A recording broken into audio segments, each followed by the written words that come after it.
حضرت عبداللہ ابن سلام رضی اللہ تعالیٰ عنہ فرماتے ہیں کہ میں یہودیوں کا بہت بڑا عالم تھا. ملنگ شلنگ بندے مطمئن کرنے آسان ہوتے ہیں، عالم فاضل پڑھے لکھے بندے کو کسی بندے کا مطمئن کرنا، متاثر کرنا بڑا مشکل ہوتا ہے. آپ فرماتے ہیں میں نبی کریم علیہ السلام کی بارگاہ میں پہلے دن گیا میں بحث کے ارادے سے، مناظرے کے ارادے سے، چونکہ یہودیوں کا عالم تھا. حضور اونٹنی پر تشریف فرما تھے. اور یارو محنت کر کے جو میک اپ کر کے چہرہ بنایا جاتا ہے اس کے اندر حسن تو کئی دفعہ ہوتا ہے پر جاذبیت نہیں ہوتی. لیکن جس بابے نے کبھی میک اپ نہ کیا ہو لیکن وضو ذرا طریقے سے کرے روز، تو رنگ گورا نہ بھی ہو تو لوگ کئی دفعہ یہ نہیں کہتے رنگ گورا ہے، بلکہ لوگ کہتے ہیں چہرہ نورانی ہے. اب میں اس پر میں کچھ کلام کر سکتا ہوں کہ گورے اور نورانی چہرے میں بھی فرق ہوتا ہے. کچھ چہرے گورے ہوتے ہیں پر نورانی نہیں ہوتے، کچھ گورے نہیں ہوتے پر نورانی بڑے ہوتے، یہ الگ عنوان ہے. تو حضرت عبداللہ ابن سلام رضی اللہ تعالیٰ عنہ فرمانے لگے جب میں گیا تو حضور اونٹنی پر تشریف فرما تھے. کہتے ہیں سادہ وضو، اور میں دیکھ رہا تھا کہ داڑھی مبارک میں کنگھی بھی نہیں ہوئی تھی. سرکار نے سر پہ سادہ سا امامہ باندھا تھا. حضور اونٹنی پر بیٹھے تھے اور جس اونٹنی پر تشریف فرما تھے اس پہ کجاوا بھی کوئی نہیں تھا. لیکن کہتے دو جملے حضور کی زبان سے نکلے، دو جملے، اور میں ان جملوں کا قیدی ہو گیا. میرے محبوب نے فرمایا جو چاہتا ہے کہ اس کی عمر بھی زیادہ ہو، رزق میں بھی برکت ہو. آپ بھی چاہتے ہیں نا عمر بھی زیادہ ہو، رزق میں بھی برکت ہو، تو حضور فرمانے لگے اس کے لیے کرنے کا کام یہ ہے کہ اگر وہ چاہتا ہے عمر زیادہ ہو، رزق میں برکت ہو، تو اپنے رشتہ داروں کے ساتھ اچھا سلوک کرے. یہ حدیث اگرچہ اپنے انہی الفاظ کے ساتھ مشکات میں موجود ہے، لیکن وہاں حضرت عبداللہ ابن سلام رضی اللہ تعالیٰ عنہ کہتے ہیں کہ وہ کیا مٹھاس تھی لفظوں میں، جملے تھوڑے تھے، بات میں گہرائی بہت زیادہ تھی. میں آیا تھا بحث کرنے اور میں آگے بڑھا، حضور کا دست مبارک تھاما اور میں نے عرض کی یا رسول اللہ مجھے کلمہ پڑھا دے، میں مسلمان ہونا چاہتا ہوں. ہمارے ہاں لوگ سمجھتے ہیں کہ بہت زیادہ فلسفہ بیان کرنے والا شاید کوئی بڑا پڑھا لکھا بندہ ہوتا ہے. یہ جی نفسیات کا بڑا ماہر ہے جی، اس نے کئی ماسٹر کیے ہوئے ہیں، ایم فل کی ہے، پی ایچ ڈی کی. او خدا کے بندے، نفسیات کا ماہر وہ ہوتا ہے جو سامنے والے کی عقل کے مطابق بات کرنا جانتا ہے. اور اگر تم کہے جی میری بات ہی بڑی مشکل ہے میں کس کو سمجھاؤں، تو آپ یہ پڑھے لکھے نہیں ہیں، آپ ابھی سمجھدار نہیں ہوئے. کلم الناس علی قدر عقولہم. اگر آپ پڑھے لکھے ہوتے تو لوگ آپ کی بات سمجھتے. میرے رسول کریم نے کبھی کوئی مشکل بات نہیں کی، کبھی کوئی فلسفہ نہیں بیان کیا، بلکہ تیری نگاہ ناز سے دونوں ہی مراد پا گئے. عقل غیاب جستجو، عشق حضور و اس طرح. اقبال کہتے ہیں اگر بڑا عقل مند آدمی ہوتا تھا تو حضور کی بات اس کے دل کو بھی اچھی لگتی تھی، اور اگر کوئی عشق و مستی والا آتا تھا نا کہ میں نے مست ہو کے آنا ہے تو وہ بھی میرے نبی کی باتوں سے مست ہو جایا کرتا تھا. دونوں تیری نگاہ ناز سے دونوں مراد پا. تو حضور کو بات کرنے کا سلیقہ بھی بڑا شاندار آتا تھا. حضرت عائشہ صدیقہ رضی اللہ تعالیٰ عنہ فرماتی ہیں کہ نبی کریم صلی اللہ علیہ وسلم جب بات کرتے تھے تو اتنی دھیمی کرتے تھے، اتنی دھیرے میں کرتے تھے. میں تو چھوٹا آدمی ہوں، کسی بڑے بندے کو نصیحت بھی نہیں کر سکتا، ورنہ میں علماء سے تو نہیں لیکن جو طالب علم ہیں جن کا خیال ہے کہ شاید اور میرے پاس کچھ سیکھنے آئے ہوئے ہیں مدرسے کے، تو میں ان سے کہتا ہوں کہ وہ کیا خطابت ہوئی جس میں سامنے والے کو سمجھ ہی نہیں آئی آپ نے کیا کہا. آپ اتنے جوش میں چلے گئے، کہتا جی وہ میرا عشق بڑا جوان تھا. تو میں نے کہا آپ کا عشق زیادہ جوان تھا، پھر رسول پاک کی سنت سے آگے نکل گیا ہے. اب ٹھہر ٹھہر کے بات کریں. آپ کی بات اگر سامنے والے کی سمجھ میں نہ آئی تو اس کا معنی کیا ہوا. اسی طرح سے ہماری نعت خوانی کا ماحول ہوتا ہے، 6 بندے نعت پڑھ رہے ہوتے ہیں، ایک اسپیکر ادھر ہوتا ہے ایک ادھر ہوتا ہے، کوئی سمجھ نہیں آتی ہے کیا کہہ رہے ہیں. اور پھر اس کے ساتھ ساتھ وہ یہ بھی مطالبہ کر رہے ہوتے ہیں کہ ہاتھ بھی کھڑے کرو جنو جنو عشق. میں کہ انج نہیں کہی دا، ویسے تو کہہ چلو پڑھ لیں، ورنہ اگر آپ ایسے ہی استاد بائی پاس والے بیچارے کو تو ہارٹ اٹیک ہو جائے گا ہاتھ کھڑا کرے گا. تو وہ بھی عاشق رسول ہی نا، لیکن یہ قسمیں نہ ڈالیں، یہ کوئی طریقہ ہی نہیں ہے، نہ کہیں دین اس کی اجازت دیتا ہے. ہم نے تو یہ سنا ہے کہ صحابہ کہتے ہیں جب اللہ کے حبیب گفتگو کرتے تھے تو ہم یوں بیٹھتے تھے کہ ہمارے سروں پہ پرندے بیٹھے ہوئے، تو حرکت بھی نہیں کرتے تھے. تو بہرحال جو بات عرض کرنی ہے اس پر غور کریں. جناب عائشہ صدیقہ کہتی ہیں ٹھہر ٹھہر کے بات کرتے آہستہ، اور یہ لفظ آپ کو یاد رکھنا ہے. سیدہ عائشہ صدیقہ کہتی ہیں جب حضور گفتگو کرتے تھے نا تو اگر ہم نبی پاک کے الفاظ کو گننا چاہتے تھے تو گن بھی سکتے تھے، گننا چاہتے تو گن بھی. ایک تو آپ کی جو سادگی ہوگی وہ اصل ہوگی، ملمہ سازی سے نکلے. پہلے ہماری شادیوں پہ دلہا اور دلہن جاتے تھے بیوٹی پارلر، اب سارا خاندان جاتا ہے. اس میں حسن نہیں ہوتا، اس میں بے وقت ہو جاتا ہے آدمی. آپ کو جو رب کریم نے بنایا ہے اس سے زیادہ شاندار آپ کو کوئی بنا سکتا ہے؟ الذی خلقک فسواک فعدلک فی ای صورت ما شاء رکبک، اللہ فرماتے ہیں جو میں نے تیرا چہرہ بنایا ہے نا، یہ میری چاہت ہے، میں نے جیسا چاہا ہے تجھے بنایا ہے، تو مجھے تجھے وہ چہرہ پسند کیوں نہیں جو میرے رب نے بنایا ہے؟ یہ چاہت ہے الذی خلقک کا، جس نے تمہیں پیدا کیا، فسواک فعدلک، پھر ہموار کیا، پھر برابر کیا، اور فی ای صورت ما شاء رکبک، پھر جس صورت میں اس نے چاہا تجھے ترکیب کیا۔ تو پہلی بات، اور دوسری بات گفتگو کریں تو ذرا تھوڑا سا نا موقع دے کسی اور، کچھ لوگ ایسے ہوتے ہیں جن کے پاس آپ بیٹھے ہیں تو بس وہی بولیں گے، آپ نہیں بول سکتے، اب وہی بات کریں، گفتگو کریں، معنی خیز کریں، اتنی باتیں نہ کریں کہ پھر آپ رہ جائیں، کم بات کریں، اور جتنی کریں وہ وزنی کریں، تاکہ آپ کی بات کا ایک خاص حجم ہو، ایک وقار ہو۔ اللہ کے محبوب بات کرتے تو اس بات کے اندر وزن ہوتا، وقار ہوتا۔ ہمارے اصحاب رحمۃ اللہ علیہ ہمیں اکثر حکم دیتے تھے تقریر تھوڑی کرنا، نعت کے 2-3 شعر پڑھنا، تو میں نے ایک دن عرض کی حضور کیوں؟ فرمانے لگے اللہ رسول کی بات کو بے وقت نہ کر دینا کہ لوگ سننا نہ چاہیں اور تم جبرن سناؤ، فرمایا رنگ اس طرح کا ہونا چاہیے کہ لوگوں میں دلچسپی ابھی ہو اور بات ختم ہو جائے، اس کو بے وقت کر دینا ہے کہ زبردستی آپ، تو اچھی گفتگو کریں، معنی خیز سنیں۔ ایک حدیث پاک حضرت ابو بردہ رضی اللہ تعالیٰ، ایک صحابی ہیں، البدایہ والنہایہ میں روایت آپ کو ملے گی، وہ کہتا ہے میرا اپنی بیوی سے اختلاف ہو گیا۔ بیوی سے جب بندہ راضی ہوتا ہے تو بڑا ہی راضی ہوتا ہے، پھر وہ کہتا ہے کہ جیسی میری ہے ویسی کسی کی بھی نہیں، اور جب ہوتا ہے نا ناراض تو پھر وہ منگنی سے کہانی شروع کرتا ہے کہ جب میری منگنی ہوئی تھی تو تیرے چاچے نے مجھے گورا تھا، اور پھر وہ دن جب رکھے تھے اس دن جو کام ہوا تھا اس کا بھی ذکر، اب اختلاف جو ہو گیا، اور جب آپ کسی سے ناراض ہوتے ہیں پھر اس کی خامیاں ساری سامنے آ جاتی ہیں، پھر وہ کہتا ہے شادی والے دن تیرے ابے نے صحیح سلوک نہیں کیا، یہ جو مجھے کپڑے دیے تھے جو کو پہننے والے تو نہیں نا، تو میری اماں، اب اختلاف ہو گیا۔ اب ہم کیا کرتے ہیں، جو قریب والے لوگ ہوتے ہیں وہ اس پر تھوڑا تیل اور ڈالتے ہیں، وہ کہتے ہیں نہیں تینوں تو پتہ ہی نہیں، مجھے تین بڑیاں گلاں دا پتہ ہی نہیں، تو تے شادی تو 15 دن بعد سعودی عرب ٹر گیا سا، ساڑھے کو سن کہانیاں ہم تمہیں بتاتے ہیں تاکہ تباہی اور اترے۔ اس طرح نہ کریں، آپ ایک آدھ بات کہہ کے چلے جاتے ہیں، ان بیچاروں نے اکٹھے رہنا ہوتا ہے، ان کی زندگی دوزخ بنی رہتی، ان کو قریب کریں۔ اللہ کے رسول تو کسی کا نکاح کرتے تھے تو میاں بیوی کے درمیان محبت کی دعا فرماتے تھے، تو وہ صحابی آئے تو اپنی بیوی سے ناراض تھے، تو انہوں نے اب بات شروع کر دی، کہنے لگے یہ بھی کرتی ہے، یہ بھی کرتی ہے، یہ بھی کرتی ہے، یہ بھی غلطی ہے، یہ بھی غلطی ہے، یہ بھی کوتاہی ہے، بڑی باتیں سنائیں۔ اللہ نے کان کتنے دیے اور زبان، اس کا مطلب ہے سنگل بولنا چاہیے اور ڈبل سننا چاہیے۔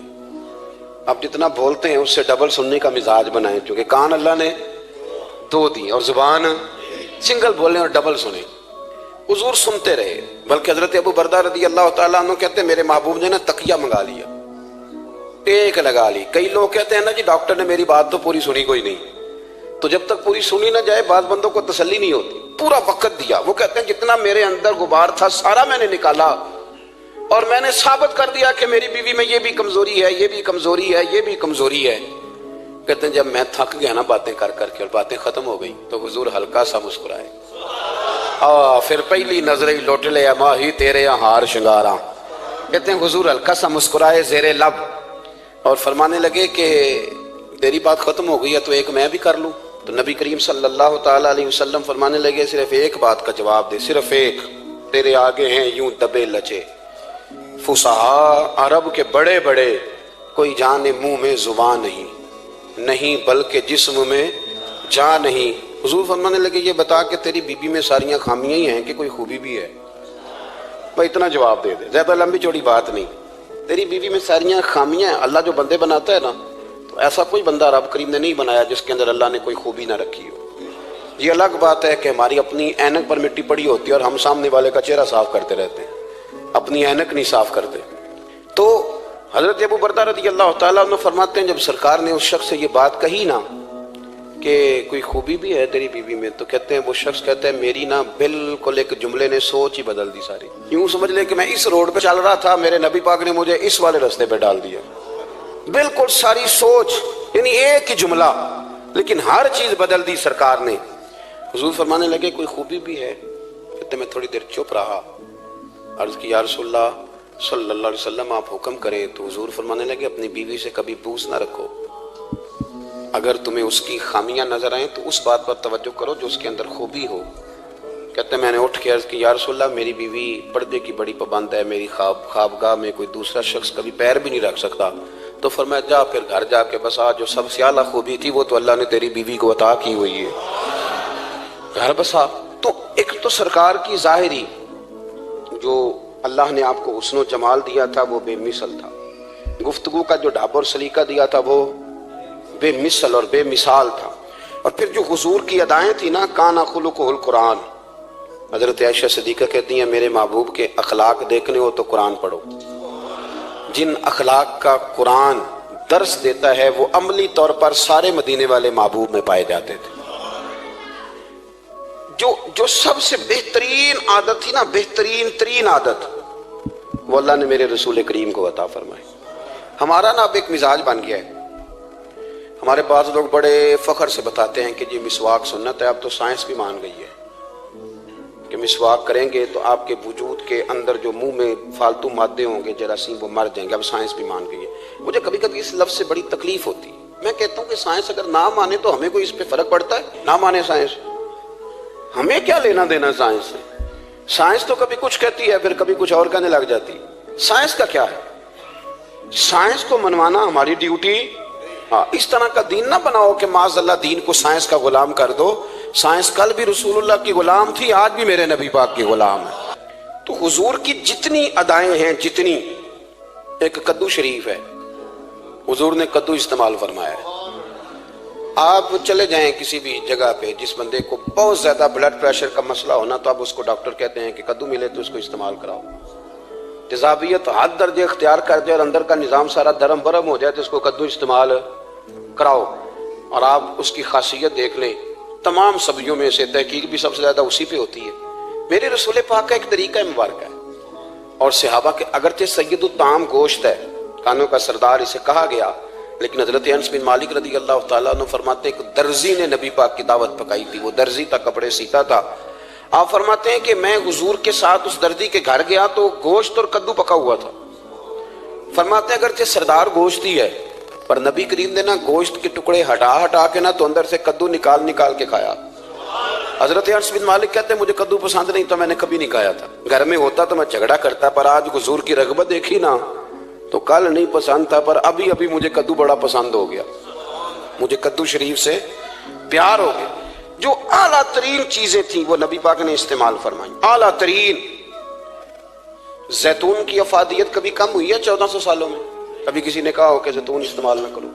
کبھی اس کی افادیت میں، یہ امامہ میرے نبی پاک کی سنت ہے، سارے پڑھیے صلی اللہ، حضور کی سنت ہے نا یہ۔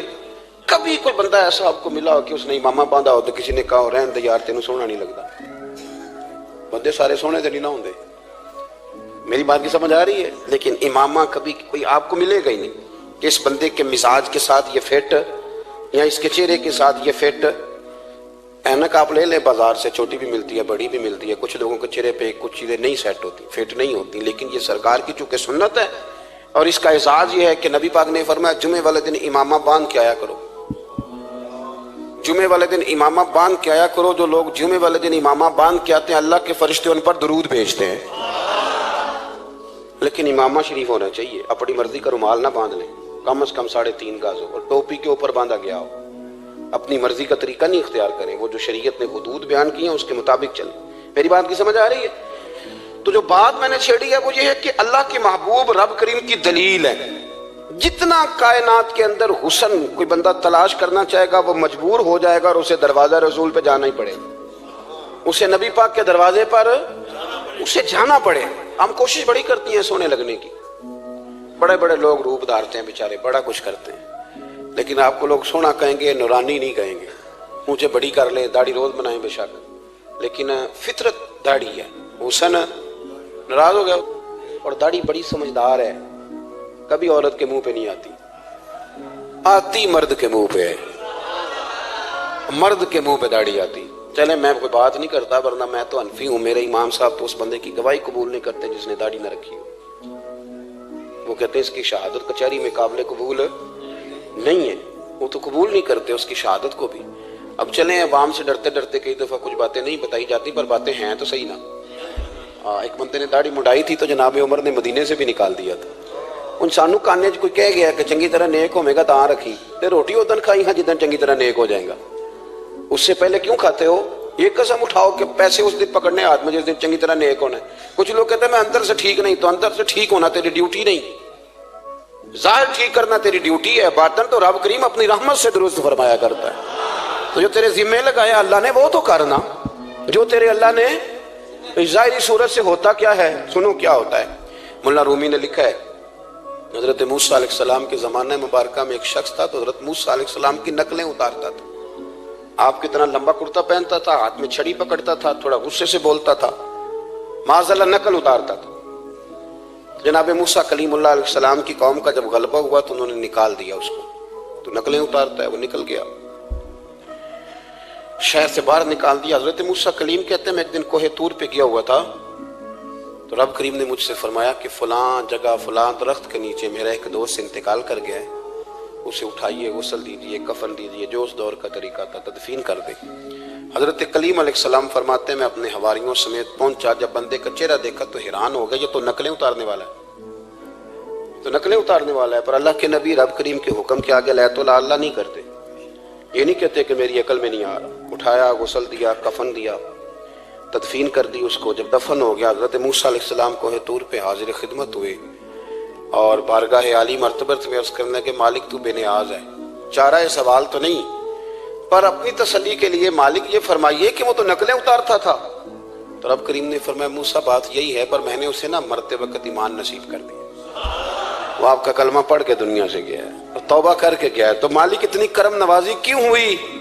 تو رب کریم نے فرمایا موسیٰ جب وہ تیری طرح بن سور کے نکلتا تھا نا، تیری ادائیں اپناتا تھا تو مجھے پیارا ہی بڑا لگتا تھا، وہ پیارا لگتا تھا. یارو دیکھو نا ترمذی شریف میں حدیث ہے، میرے رسول پاک علیہ السلام نے فرمایا میرا امتی جب سفید داڑھی لے کے قبر میں جائے گا نا، داڑھی اور وہ بھی سفید، تو رب فرشتوں سے فرمائے گا اسے عذاب نہ دینا، یہ میرے محبوب کی سنت سفید داڑھی لے کے آگے، مجھے شرم آتی ہے اسے عذاب دیتے. آپ بات کو سمجھے کہ یہ حضور کی سنت کا اعزاز جو اللہ کی بارگاہ میں، رب کے حضور جو سنت کا اعزاز اس لیے کہ کائنات میں سب سے اعلیٰ ترین جو کام تھا وہ کیا ہی میرے مصطفیٰ کریم نے، اعلیٰ ترین عمل نبی پاک، اعلیٰ ترین، اور طریقہ مبارکہ میں حسن اور جاذبیت. اور آپ اندازہ کر لیں ہم لوگ پٹری سے اتر جاتے ہیں، مرضی کرتے ہیں، ہمارا مزاج ہے جتنا مرضی کو کہے کہ الکوہل والی خوشبو استعمال نہ کریں، پر ہم کوئی نہ کوئی دلیل نکال کے لے ہی آتے ہیں. لیکن خوشبو اس دور میں بھی اتنی بکتی ہے جس کی حد نہیں، اور لوگ اپنی اپنی ضرورت کے لیے اس کو استعمال ہے. ان 1400 سالوں میں 1450 سالوں میں ایک دفعہ بھی ایسا نہیں ہوا کہ یہ کاروبار کہیں ٹھنڈا ہوا ہو. حرم شریف اللہ آپ کو لے جائے تو مسجد نبی میں سونے کی دکان کے ساتھ خوشبو والی دکان ہوتی ہے، یعنی اتنا مہنگا کاروبار ہے کہ جتنا کرایہ سونے کی دکان والا دے رہا ہے اتنا ہی خوشبو کی دکان والا دے رہا ہے، اتنا مہنگا یہ کاروبار ہے. ایک دن بھی اس کام کی اہمیت کم نہیں ہوئی. اور رسول کریم نے کیا فرمایا؟ صحابہ کہتے ہیں 3 چیزوں سے کبھی منع نہیں کرتے تھے. کوئی تکیہ دیتا تھا تو قبول کرتے تھے، کوئی بندہ اگر حضور کو دودھ پیش کرتا تھا تو نبی پاک قبول کرتے تھے، اور اگر کوئی شخص حضور کو خوشبو دیتا نا تو حضور جلدی قبول فرماتے تھے. یہ مزاج تھا. تو جو اعلیٰ ترین چیزیں تھیں ان کو میرے رسول کریم صلی اللہ علیہ وسلم نے کیا، ہمیں کر کے دکھایا. ہمارا ظاہری حلیہ آج بھی اہل عرب لمبا کرتا پہنتے ہیں، آپ لمبا کرتا پہننے حیا کے زیادہ قریب ہے. کھلا لباس حضور پسند کرتے تھے، یہ شرم و حیا کے زیادہ قریب ہے. اس کے اندر انسان کا پردہ زیادہ ہے. وہ ساری اعلیٰ قسم کی صفات جن سے ایک آدمی متصف ہو سکتا ہے اور اپنے آپ کو سجا سکتا ہے، اپنے معاملات کو ٹھیک کر سکتا ہے، وہ ساری رسول پاک نے ہمیں عطا فرمائی. ایک حضور کا طریقہ مبارکہ تھا کہ سامنے والے جتنے لوگ حضور کے دائیں بائیں رہتے تھے ان کا خیال کرتے تھے. ہم تو خیال رکھواتے ہیں نا اپنا کہ سارے مل کے میری عزت نہیں کرتا تو میری، تو میں کہتا ہوں کہ یہ تو یہاں اپنی عزت کی بھیک مانگی ہے یا آپ نے لڑائی کر کے عزت لی ہے. ایسا نہ کریں، آپ عزت دینی شروع کر دیں، اللہ آپ کو سکون عطا کر دے. آپ احساس کریں دوسروں کا. حضور نہ شدت کے ساتھ، یہ اعلیٰ سنت ہے میرے نبی پاک کی صلی اللہ ہو، سارے پڑھیے درود شریف صلی اللہ ہو، یہ اعلیٰ سنت ہے. آپ دیکھیں نا بخاری مسلم میں موجود ہے، حضور فرماتے ہیں میرا دل چاہتا ہے میں لمبی نماز پڑھاؤں، لمبی نماز پڑھاؤں، دل میرا چاہتا ہے. لیکن فرمایا جب میں دیکھتا ہوں نا کہ پیچھے بچے بھی کھڑے ہیں، بوڑھے بھی کھڑے ہیں، بیمار بھی کھڑے ہیں، تو گویا حضور فرمانے لگے میں بندوں کا احساس کر کے رب کی نماز چھوٹی کر دیتا ہوں. میں مختصر پڑھاتا ہوں. اور مسند امام احمد بن حنبل میں حدیث کے لفظ ہیں کہ اگر کوئی نبی پاک کا انتظار کر رہا ہوتا تھا تو نماز مختصر پڑھتے تھے اور اس کو فارغ کر کے بھی لمبی نماز پڑھتے. ایسا نہیں کہ اب آئے ہیں 4-5 لوگ تو ان کو پتہ چل جائے کہ حضرت جی بڑی تگڑی نماز پڑھتے ہیں, بڑے صوفی صافی آدمی, یہ نہیں. بلکہ مسند امام احمد بن حنبل میں تو وہ خوبصورت حدیث موجود ہے. سیدنا بلال حبشی رضی اللہ تعالیٰ عنہ فرماتے ہیں کہ میں نے عصر کی نماز کے لیے اقامت پڑھ دی تھی, حضور مصلی امامت پر تشریف لے گئے, ایک یہودی کا غلام آیا اور اس نے آ کے عرض کی یا رسول اللہ میں بڑی مشکل میں ہوں, اگر آپ چلیں تو میرا مسئلہ حل ہو سکتا ہے, میرا مسئلہ حل ہو جائے گا. تو حضور کے احساس کی شدت کا یہ حال تھا کہ نبی کریم نے نمازیوں سے فرمایا تم بیٹھ جاؤ, میں پہلے اس کا کام کر کے آتا ہوں. خدا کے بندے تو ہیں ہزاروں, بنو میں پھرتے ہیں مارے مارے, میں اس کا بندہ بنوں گا جس کو خدا کے بندوں سے پیار. احساس کی شدت یہ حضور کی سنت ہے, اور بہت زیادہ خیال رکھنا دوسرے کا, یہ میرے نبی پاک کا طریقہ ہے. دوسروں کو سوچنا, دوسروں کے لیے بات کرنا, دوسروں کے لیے دعائیں کرنا, ان کے احساسات کا خیال رکھنا. سیدہ طیبہ طاہرہ حضرت عائشہ صدیقہ رضی اللہ تعالیٰ عنہ فرماتی ایک دن سرکار مجھ سے فرمانے لگے عائشہ جب تم مجھ سے ناراض ہوتی ہو تب بھی مجھے پتہ چل جاتا ہے, جب راضی ہوتی ہو تب بھی پتہ چل جاتا ہے. یہ ہمارا یہ مزاج نہیں ہوتا گھر کے اندر بھی, ہم گھر کے اندر بھی نواب صاحب ہی ہوتے ہیں. یہ نہیں گھر جا کے کہانیاں سناتے ہیں, کہتے ہیں تمہیں پتہ ہے میں کڈا اوکھا ہوں, کمائی کیڈی مشکل ہے, پیچھے پیچھے ہٹ جاؤ سارے, میں فتح کر کے ہوں, ابھی کیٹو سر کر کے آیا ہوں. ایک بچہ پانی لے کھڑا ہو جائے, دوسرا دودھ کا گلاس لائے, بیگم صاحبہ فٹافٹ آئیے, ایسے نہیں کریں. میرے رسول پاک علیہ السلام کی پیاری زوجہ کہتی حضور کھا رہا ہے, کھانا مانگا. میں نے اس کی حضور میرے سر میں درد ہے, تو پڑھو نا ابن اسحاق کو. محبوب فرمانے لگے لا میں تجھے آٹا گوندھ دیتا ہوں, تو مجھے روٹی پکا دے. یہ بھی سنت ہے نبی پاک کی. ان چپ کر گئے ہو, یہ بھی حضور کی سنت ہے, یہ بھی سرکار کا طریقہ ہے. کبھی کبھی گھر میں جھاڑو دینا یہ بھی نبی پاک کا, حضور کام میں ہاتھ بٹاتے تھے نا ازواج کا, یہ والی سنت کس دن ادا کر دی.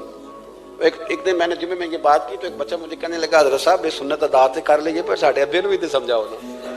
ہنسنا نہیں جی مسجد میں اونچا. کہنے لگے وہ بیگم صاحبہ ایک دن بیمار تھیں اور سخت بیمار تھی, تو میں نے چائے کا کپ بنا دیا, علامہ بیچاری مجھے روز بنا کے دیتی ہے, تو میں نے بنا دیا تو ابا جی کہتے پتر اور آئے دیا آتا نہ خراب کر لیں. تو اب آپ تو سنت کچھ اور بیان کر رہے ہیں, میں کہ تسی شروع کرو نا تاکہ تواڈے بچے تو نہ یہ سوال کرن یہ راج تسی کر رہے ہو. تو اس میں بھی کوئی حکمت ہوگی. بزرگ اگر کو بات کرتے ہیں تو وہ بھی کوئی اتنی بری نہیں ہوتی, اس کے اندر بھی کوئی نہ کوئی حکمت ہوتی ہے. لیکن اپنے گھروں کے ماحول میں خوبصورتی لائیں, یہ سٹیٹس نہیں اہل اسلام کا. بات سمیٹنے کی طرف آ رہا ہوں. حضرت عائشہ صدیقہ رضی اللہ تعالیٰ عنہ فرماتی ہیں حضور فرمانے لگے کہ جب تم راضی ہوتی ہو تب بھی مجھے پتہ چل جاتا ہے, اور جب ناراض ہوتی ہو تب بھی. تو میں نے کہا یا رسول اللہ صلی اللہ علیہ وسلم وہ کس طرح؟ آنکھیں میں نے کھول لی, حضور کس طرح؟ تو دیکھو نبی پاک سامنے والے کے جملوں کا بھی احساس کرتے, خیال کرتے کہ سامنے والا کہاں سے بات کر رہا ہے. اللہ کے محبوب فرمانے لگے تمہیں اگر کبھی قسم کھانی ہو نا, تمہارا مزاج ہے قسم کھانی پڑے اور تم مجھ سے ناراض ہو تو پھر تم کہتی ہو مجھے ابراہیم کے رب کی قسم, اور جب تم راضی ہو اور قسم کھانی پڑے تو کہتی ہو مجھے محمد مصطفیٰ کے رب کی قسم. تو جناب عائشہ کہتی ہیں میں زبان سے ہنس رہی تھی اور آنکھیں میری آنسو برسا رہی. میں نے کہا محبوبہ اتنا خیال کرتے, یہاں تک آپ کو احساس, یہاں تک پتہ ہوتا ہے, یہاں تک. میرے رسول کریم علیہ السلام لوگوں کا احساس کرتے, خیال کرتے, شوق پیدا کرتے, وارفتگی ہوتی.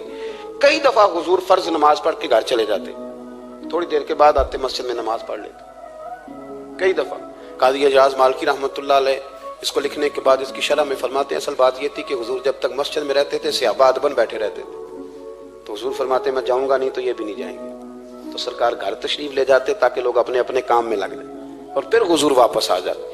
احساس ایک تو اپنی ظاہری وضاحت میں سادگی لائیں. ہماری بہت ساری مشکلات کی اصل وجہ یہ ہے کہ تکلف بڑا بڑھ گیا, بڑا تکلف بڑھ گیا. ہم کوشش کرتے ہیں دوسروں کے برابر جانے کی, ہمیں کیا ضرورت پڑی ہے دنیا سے مقابلہ کرنے کی. ہم نے تو اللہ رسول کی رضا کے اندر رہنا ہے, اور دنیا میں سب سے بہترین شخص وہ ہے جس کے پاس مال تو ہے پر لالچ کوئی نہیں. اپنے آپ کو پیچھے لائیں. دوسری بات یہ کہ اپنی گفتگو بڑی صاف ستھری کریں, سادی کریں, اس کے اندر کوئی تکلف نہ برپا کریں, بات سامنے والے کی عقل کے مطابق کریں. اور تیسری بات یہ کہ اپنی عادات میں, اٹھنے بیٹھنے میں, چلنے پھرنے میں اپنا تھوڑا سا خیال کریں. اور ایک بات اور آپ کو عرض کروں, یہ آپ کو زیادہ دیر محنت نہیں کرنی پڑے گی.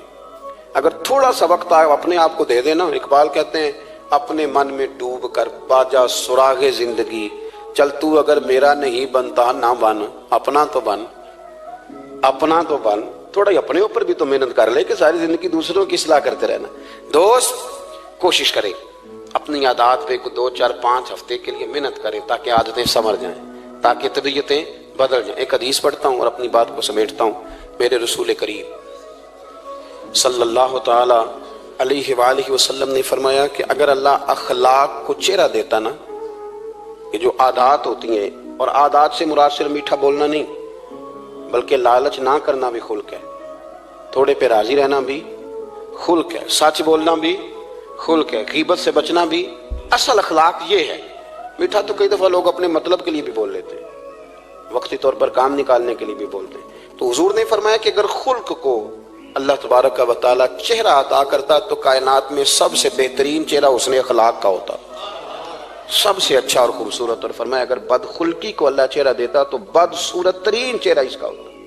اس کا کیا معنی ہوا کہ اگر ہمارا کردار اچھا ہے، سوچ اچھی ہے، لوگوں کے بارے میں نظریہ اچھا ہے، احساس ہے، تو پھر ہمارے اندر دنیا کا سب سے خوبصورت انسان موجود ہے۔ لیکن اگر ہمیں اپنی ذات کے علاوہ شاید نظر ہی کوئی نہیں آتی، ہم خود غرض ہیں، جھوٹ بولتے ہیں، غیبت کرتے ہیں، بدنگاہی کرتے ہیں، لوگوں کے بارے میں بدگمانی کرتے ہیں، کسی کو حقیر سمجھتے ہیں، ذات پات کے چنگل میں الجھے ہوئے ہیں، تو پھر ہمارے اندر ایک بدصورت ترین شخص بیٹھا ہے۔ جتنی مرضی کنگھی کریں، جتنا مرضی آپ اپنے آپ کو سنواریں، اندر کی بدصورتیاں جا سکتی نہیں۔ تو کوشش فرمائیں کہ اللہ ہمیں اخلاق کا اعلیٰ جو ہے وہ وژن عطا کرے، اعلیٰ شعور عطا کرے۔ اللہ تعالیٰ میری اور آپ کی حاضری کو مستجاب فرمائے۔ آخر دعوانا الحمدللہ۔